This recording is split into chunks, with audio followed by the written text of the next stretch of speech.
सदगुरु भगवान की चरणों में दंडोत पड़ा। आयुष्मान बैठिए। क्या नाम है आपका? प्रदीप यादव। अच्छा ठीक। कहाँ से आए? गाजीपुर से गुरु जी। अच्छा ठीक। बताइए कैसे आपका आना हुआ? कुछ हमारे शंकाएं हैं जिनका समाधान चाहता हूँ मैं। अच्छा ठीक, तो बताइए क्या शंका है? हे पार स्वरूप श्री सदगुरुदेव भगवान, आप हमें ये बताएं कि सत्य लोक, आगम लोक, अलख लोक एवं आगामी धाम के साधन के बारे में बताया। कृपया करके आप हमें ये भी बताएं कि दयाल देश एवं धूर्पूर्व जाने का कौन सा साधन है। यानी हमने जो है सतलोक का, अगम लोक का, अलख लोक का, अनामी धाम का साधन बताया। तो दयाल देश का, धूर्पूर्व का भी कोई साधन है, ये प्रश्न है। तो देखिए इनका अपर क्लासों का, इन चीज़ों का कोई साधन नहीं है। साधन तो नीचे होते, नीचे साधन, सुरति, निरति, शब्द, ये सब नीचे रह जाते हैं। फिर साधक जो है अपने योग बल से ही वहाँ जो है दयाल देश में दयाल पुरुष का दर्शन करता है और धूर्पूर्व में जाता है। कहते हैं हम पूर्व के पूर्विया, बात न जाने कोई और बातें जाने सो जना जो धूर्पूर्व का हो। तो वो जब इतना पावर प्राप्त हो जाता है, साधक यहाँ तक पहुँच जाता है, सत्यलोक के आगे अलख लोक, अगम लोक, अनामी धाम तक, तो दयाल देश में और धूर्पूर्व में स्वयं पहुँच जाता है इच्छा करने पर। और बताइए क्या प्रश्न है? हे भक्त वत्सल श्री सदगुरुदेव भगवान, आप हमें ये बताएं कि जो लोग संसार में अपने आप को भगवान विष्णु या भगवान शंकर के अवतार घोषित करते हैं एवं उनके चेले भी हवा बांध देते हैं अपने मान सम्मान के लिए, और वो होते नहीं हैं, फिर उनका क्या होता है? आपने ये बताया है कि संसार में बहुत सी मत पंथ धर्म फैले हुए हैं। उनमें से कोई अपने को शंकर जी का अवतार बताता है, कोई विष्णु का अवतार बताता है, कोई कबीर का अवतार बताता है, कोई सतपुरुष का अवतार बताता है, अपने को अलग अलग अवतार बताते हैं। और चेले भी उनकी हवा भर देते हैं, सारे संसार में मतलब फैलती है कि विष्णु भगवान साक्षात हैं, वे भोले बाबा हैं, वे सतपुरुष के अवतार हैं, कबीर साहब के अवतार हैं, लेकिन वो होते नहीं हैं। तो ये क्या है? ये लोगों के अंदर जो है अपनी पूजा कराने के लिए, अपना मान सम्मान के लिए ये ऐसी हवाएं फैला देती है। देखो 3 प्रकार की माया होती हैं, माया, महामाया और झीनी माया। तो माया उसे कहते हैं जो संसार दिखाई देता है, रुपया, पैसा, धन, जमीन, जायदाद। और महामाया उसे कहते हैं स्त्री के लिए पुरुष का रूप और पुरुष के लिए नारी का रूप, ये महामाया है। और झीनी माया क्या है?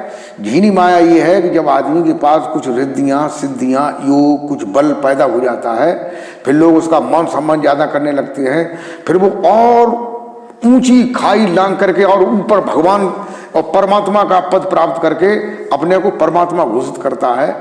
और ये मालूम नहीं कि परमात्मा जो है कोई आदमी नहीं, कोई पशु नहीं, कोई पक्षी नहीं, कोई रूप नहीं, कोई रेख नहीं, कोई एक स्थान पे नहीं, वो तो हर जगह व्याप्त है, हर जगह हाजिर है, नाजिर पर नजर आता नहीं, और योग साधन के बिना उसको कोई पाता नहीं।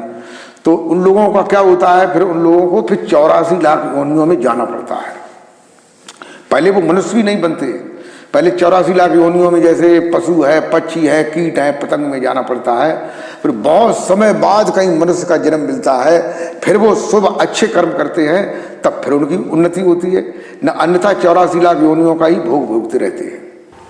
और बताइए और क्या? हे मनोरंजन श्री सदगुरुदेव भगवान, आप हमें ये बताएं कि जो लोग अपने को भगवान का अवतार घोषित कर बहुत प्रसिद्धि और सम्मान के लिए और बिना ज्ञान के ही उस देश को जाने और न गए, फिर उनकी क्या दशा होती?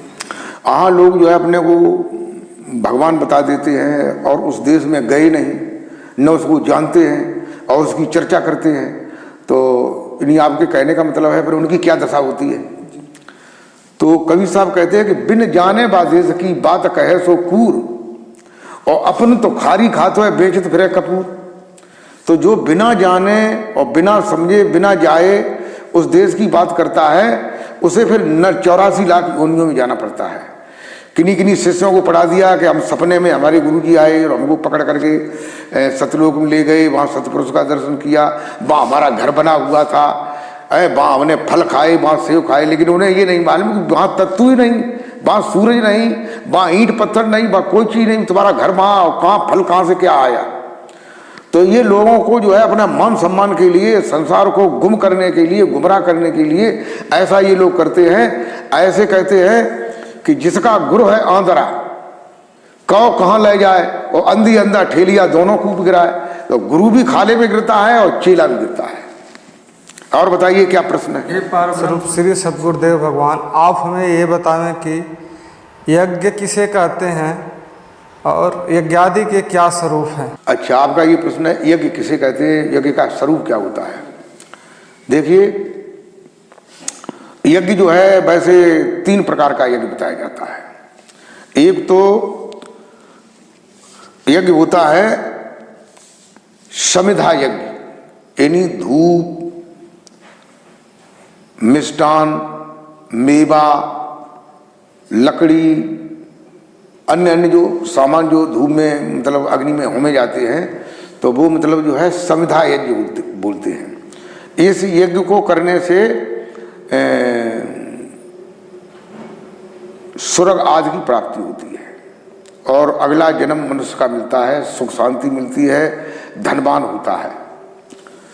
और दूसरा जो है यज्ञ बोलते हैं भोजन समुदाय यज्ञ।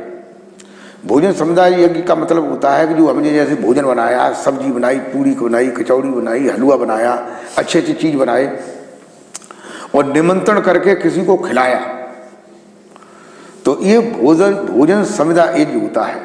इससे भी श्रेष्ठ वो यज्ञ होता है जो अतिथि का सत्कार करता है। जैसे किसी का निमंत्रण नहीं किया और अचानक वो हमारे यहाँ कोई महात्मा या ग्रस्त या कोई भी आ गया, उसे भोजन खिलाया, तो निमंत्रण करके भोजन खिलाने वाले से उसको, अतिथि को खिलाने से 1000 गुना जो है फल प्राप्त होता है। अतिथि का मतलब जो है, तिथि माने टाइम, बुलावा, और अतिथि का मतलब कोई टाइम नहीं, कोई बुलावा नहीं, अचानक कोई आ जाता है, तो उसका जो है सुख शांति प्राप्त होती है और अच्छे परिवार में जन्म मिलता है, धन धान्य की कमी नहीं रहती है, ऐसा मिलता है। तीसरा यज्ञ होता है प्रणव यज्ञ। प्रणव माने प्राण, यानी प्राणों के अंदर प्राणों का हवन करना। यानी प्राणों का हवन करने का मतलब यह है, जैसे श्वास आती है जाती है, इसमें शब्द हो रहा है, उसमें अपनी श्रुति को जोड़ना, ये प्रणव यज्ञ होता है। इस प्रणव यज्ञ की अग्नि जो है ब्रह्म अग्नि होती है। इससे जो है काम, क्रोध, लोभ, मोह, मत्सर, अहंकार, डाह, तृष्णा, ईर्षा, द्वेष, जलन, बुरे पाप और बुरे कर्म के संस्कार खत्म होते हैं, अच्छे उदय होते हैं। और अतिथि जो है भोजन करता है अपने मुख के द्वारा भोजन का, उसकी अग्नि जठराग्नि होती है जो पेट के अंदर होती है। और जो पहला यज्ञ मैंने बताया था समुदाय यज्ञ, उसकी अग्नि बाह्य अग्नि होती है, जिसका देवता जो है सूरज होता है। और बताइए और क्या प्रश्न। हे दीनों पे दया करने वाले श्री सद्गुरुदेव भगवान, आप हमें ये बताएं कि यज्ञ आदि करने से मनुष्य को क्या प्राप्त होता है। यज्ञ आदि करने से मनुष्य को क्या प्राप्त होता है, ये तो अभी हमने आपको बताया था कि इससे सुख, समृद्धि और धन, वैभव, यश, कीर्ति, स्वर्ग आदि की प्राप्ति होती है। और बताइए और क्या प्रश्न है। हे निरानंदन श्री सद्गुरुदेव भगवान, आप हमें ये बतावें कि यज्ञ कितने प्रकार के होते हैं।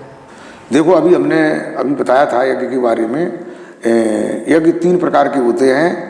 एक समुदाय यज्ञ होता है, एक अतिथि सत्कार भोजन समुदाय यज्ञ होता है, और एक जो है प्रणव यज्ञ होता है। ऐसे ये 3 यज्ञ होते हैं। और बताइए और क्या प्रश्न आपका। हे मंगलासूत्र श्री सद्गुरुदेव भगवान, आप हमें ये बताएं कि जो अलग अलग यज्ञादि स्वरूप हैं, उनसे अलग अलग क्या प्राप्त होता है। यानी पहला जो समुदाय यज्ञ है, अग्नि में होम किया जाता है, उससे एक तो वृष्टि होती है और उससे जो है गृहस्थी में सुख संपत्ति प्राप्त होती है और स्वर्ग आदि की प्राप्ति होती है। और दूसरा जो यज्ञ बताया है अतिथि सत्कार यज्ञ, तो उसके अतिथि सत्कार के यज्ञ के करने से अगला जन्म मनुष्य का मिलता है और विशेष यश वैभव कीर्ति प्राप्त होती है। और प्रणव यज्ञ जो है उसके करने से साधक को भक्ति प्राप्त होती है, उस प्रभु की भक्ति प्राप्त होती है, जिससे वो भवसागर से पार हो जाता है। और बताइए और क्या प्रश्न है? हे रानी महिपाल, श्री सद्गुरुदेव भगवान, आप हमें ये बतावें कि मन का क्या स्वरूप है और यह मन हमें कुमार्ग पर क्यों ले जाता है? इन्हीं मन का आपका ये प्रश्न है, मन का क्या स्वरूप है, ये हमें कुकर्मों में क्यों ले जाता है। देखिए, ये मन जो है वो काल निरंजन का सूक्ष्म स्वरूप है। तो ये जो है शरीर के अंदर एक मनोकमल है, हृदय में घुटनी के नीचे, तो जो 8 पंखुड़ियों का कमल है। तो ये हमें नीचे क्यों ले जाता है? इसमें जो है 8 पंखुड़ी हैं, जिन्हें कहते हैं एक पूरब में पंखुड़ी है, एक पश्चिम में है, एक उत्तर में है, एक दक्षिण में है, और एक जो है दक्षिण पश्चिम के बीच में है, जिसे नैकित्य कहते हैं। और एक जो है वो पश्चिम और उत्तर के बीच में है, बायल्य कहते हैं। एक उत्तर पूर्व के बीच में है, जिसे ईशान कहते हैं। एक दक्षिण पूर्व के बीच में है। तो ऐसे ये 8 पंखुड़ी हैं। तो इनके रंग भी अलग अलग हैं। पहली पंखुड़ी का रंग जो है श्वेत रंग है, सफेद रंग। जब मन जो है सफेद वाली पंखुड़ी पर, पूरब वाले पत्ते पर बैठता है, तो उसके हृदय में धर्म, यश और कीर्ति के विचार पैदा होते हैं, और बुद्धि में शुद्धता पैदा होती है। उस समय शुद्ध बुद्धि होती है। वही मन अगर पश्चिम वाले पत्ते पर बैठ जाता है, जिसका कपिल रंग है, तो उसके अंदर हर्ष और आनंद उत्पन्न होता है, वो खुश होता है, आनंदित होता है। और जब मन जो है उत्तर वाले पत्ते पर बैठ जाता है, जिसका लाल रंग है, तो उस समय नींद ज्यादा आती है और आलस ज्यादा आती है, वो चिड़चिड़ापन होता है। और चौथा पत्ता जो दक्षिण का है, जिसका काला रंग है, उसमें जब बैठता है तो मन के अंदर जो है स्थिरता जो है कम हो जाती है, क्रोध पैदा होता है।